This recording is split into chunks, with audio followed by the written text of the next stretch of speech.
ናልዴ አዎ እየሰማንሽ ነው። እሺ አሁን እሱን እየጠየቀው ነበርና የዮሐንስ ወንጌል ምዕራፍ 16 ላይ ኢየሱስ እኔ ከአብ ወጥቼ መጥቻለሁ ብሏል። ስለዚህ አንተ እንዳልከው ኢየሱስ ከአብ ውስጥ ወጥቶ ነው የመጣው። ሌላ ደግሞ የዮሐንስ ወንጌል ምዕራፍ 1 ላይ ደግሞ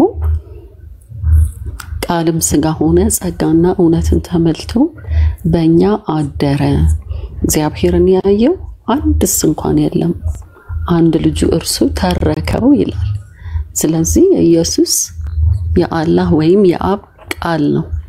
ያ የማይታየው አምላክ መንፈስ የሆነው ቃል የሆነው ነው ሥጋ ሆኖ ሰው ሆኖ የመጣው።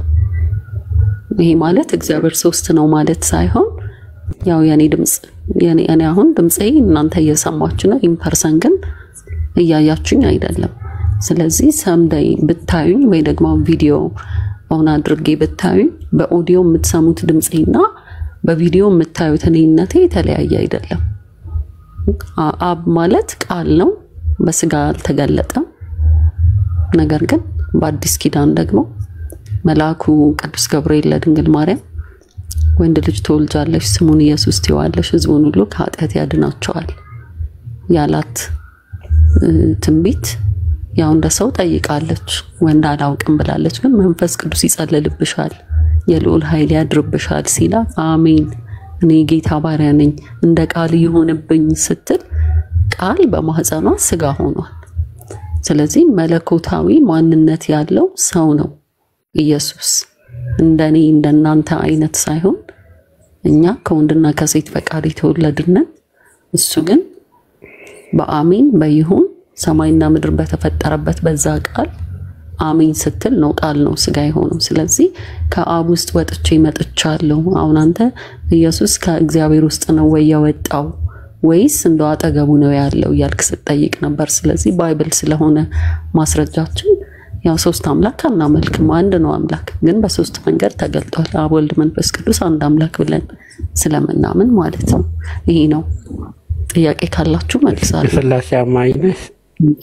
የሥላሴ አማኝ ነሽ? አብ ኢየሱስ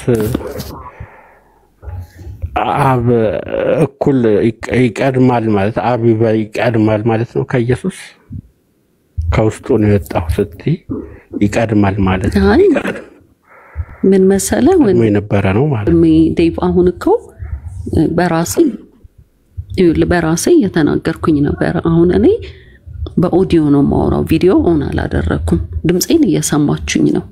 አሁን ደግሞ ራይት ነው ማለት ነው።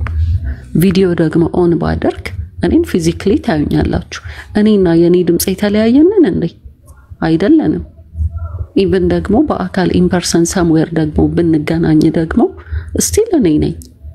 በቃ ስለዚህ ይቀድማል አይቀድምም ምናምን የሚለው አሁን ይሄ ሥጋዊ ጥያቄ ነው። አንደኛ ፈጣሪ መለኮት መሆኑን ማወቅ አለብን። መለኮት እኮ በሁሉ ስፍራ የሚገኝ ነው። ክርስቶስ ሁሉ በሁሉ ነው፣ ሁሉ በእርሱ ለእርሱና ከእርሱ ነው ይላል እኮ መጽሐፍ። ስለዚህ አንድ ነው ሁለት ነው ሶስት ነው ብለን ሥላሴ በአካል ስንት ነው ብለሽ ነው የምታምኚው? ሥላሴ በአካል ስንት ናቸው?